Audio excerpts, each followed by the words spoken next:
ভাতের ফ্যান ঝাড়তে গিয়েই আমার হাতটা পুড়ে গেল। আমার হাজব্যান্ড বলল, কী ব্যাপার, তোমার হাত পুড়ে গেল কীভাবে? আমি বললাম, এই যে রাইস কুকার নষ্ট হয়ে গেছে এই জন্য। আমার হাজব্যান্ড বলল, দেরি না করে চলো রাইস কুকার কিনে নিয়ে আসি। তো আমিও রেডি হয়ে গেলাম।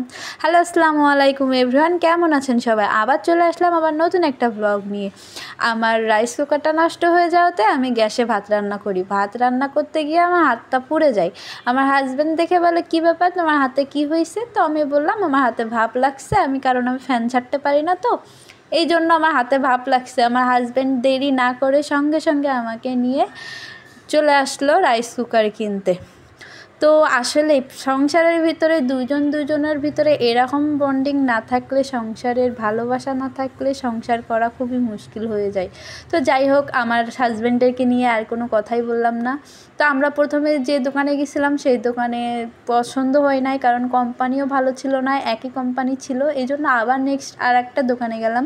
তো সেখানে ঘুরে ঘুরে দেখতেছি যে আমার রাইস কুকার বাদে, মেয়ে মানুষ তো সব একটু ঘুরে ঘুরে দেখতে হয়, কোনে কী আছে, একটু নেওয়া যায় কি, কোনো কিছু দরকার হয় কি, সেইগুলোই ঘুরে ঘুরে দেখতেছিলাম।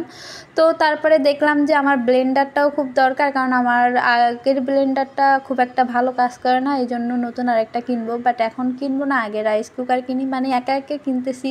এই মাসে গ্যাসের চুলা কিনলাম, রাইস কুকার কিনতেছি, ব্লেন্ডার ইনশাল্লাহ কিনবো।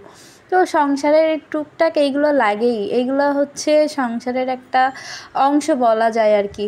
তো যাই হোক, আমি অনেক বড় বড় মানুষের মতন কথা বলে ফেলতেছি, সেটা কোনো বিষয় না। বিষয়টা হচ্ছে, আমি দোকানদারকে বলতেছিলাম যে আমি কিন্তু ভিডিও করতেছি। উনি বলতেছে, আচ্ছা ভিডিও কেন করতেছো, আমাকে একটু বলো তো যে তুমি কেন ভিডিও করতেছো। তখন আমি আঙ্কেলকে বললাম যে আঙ্কেল, আমি হচ্ছে ব্লগ করি, এই জন্য ভিডিওটা করতেছি, যে আমি রেগুলার যে কাজটা করি সেটা তুলে ধরার চেষ্টা করি।